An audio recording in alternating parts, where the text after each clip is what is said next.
The Truth About Santa, Part 7. Still in blackness, we hear the soft, constant, rhythmic tones of a heart monitor. Beep, beep, beep, and so on. The tones will remain throughout the scene. We are now out of the blackness. Emilia is in a bed. Her hair is white. Her eyes are shut. A breathing tube rests in her nose. Sitting in a chair next to her is a middle-aged man in a black suit and tie. He touches her face. Mom, are you awake?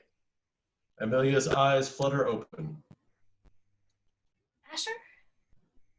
The man nods and smiles. Sorry, it took me so long to get here. Emilia sits up, squints her eyes at him. You're really Asher, aren't you? I am? You're so old. Well, they say you're only as old as you feel, so I guess I'm about 139.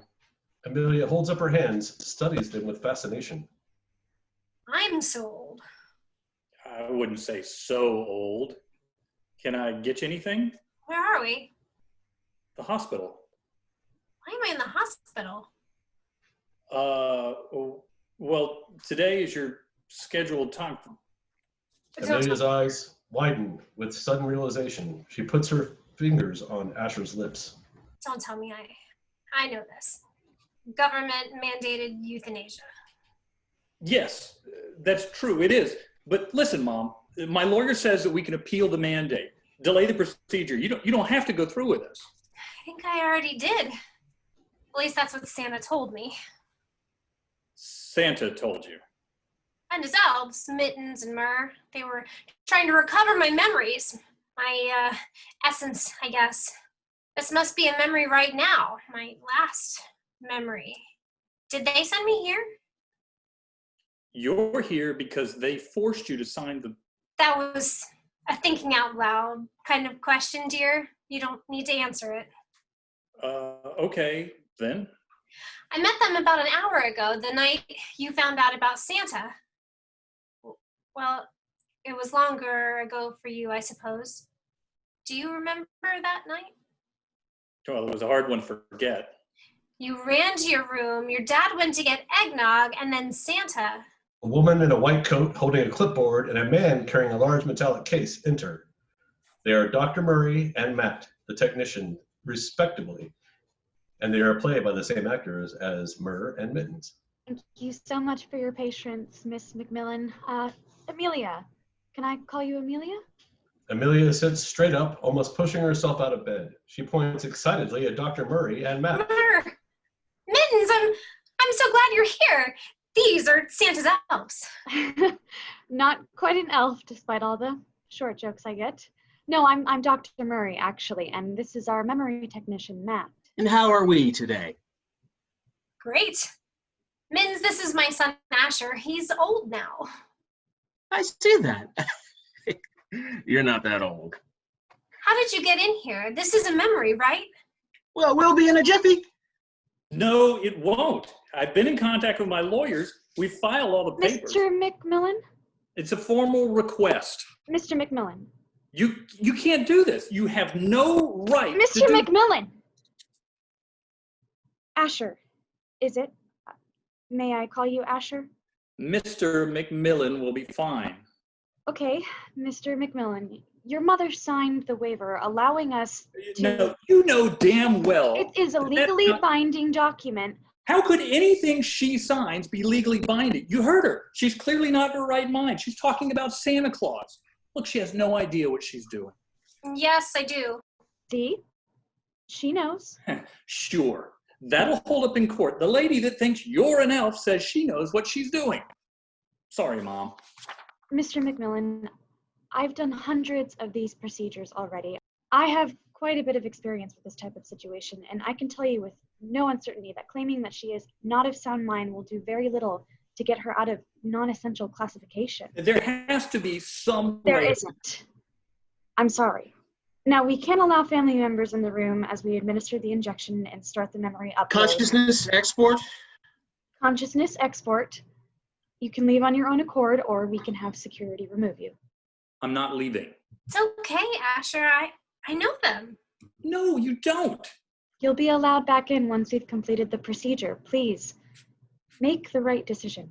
It's always best for a life cycle if we can end it with pleasant memories. Try to avoid confrontation. It helps ease the reboot into birth.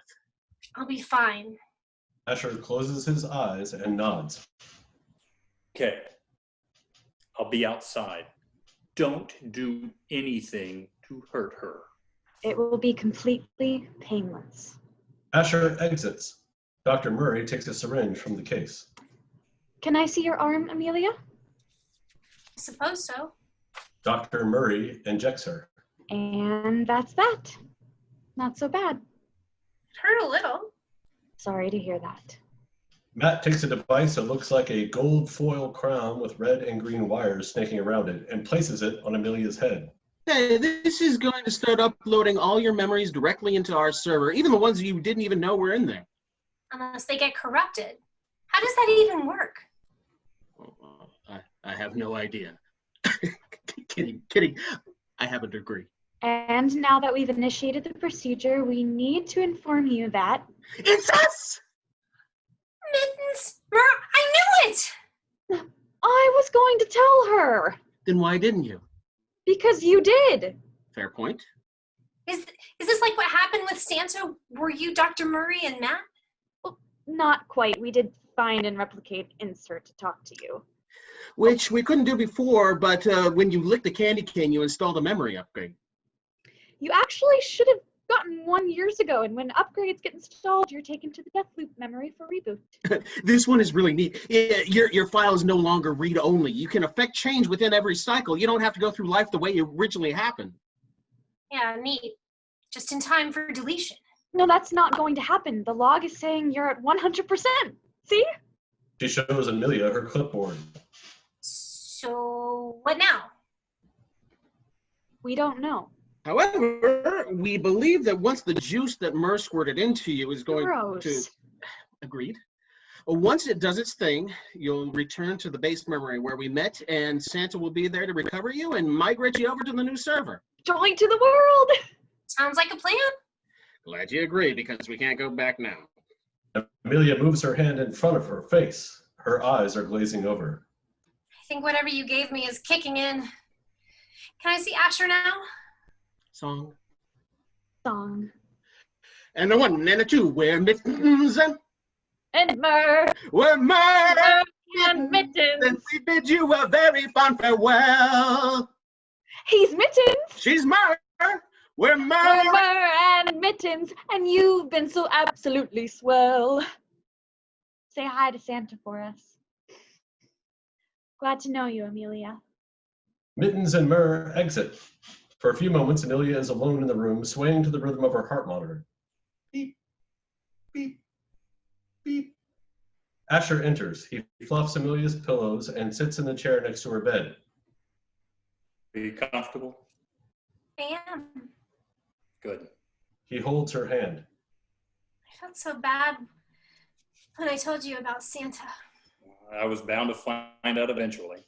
I'm going to see him again soon. Who? Santa Claus. Maybe he'll come in and you can see him. I don't think I can meet Santa right now. Not now. Then. When? You were still a kid. Asher smiles, pats her hand. Santa can't come in unless the kid is asleep. Isn't that the rule?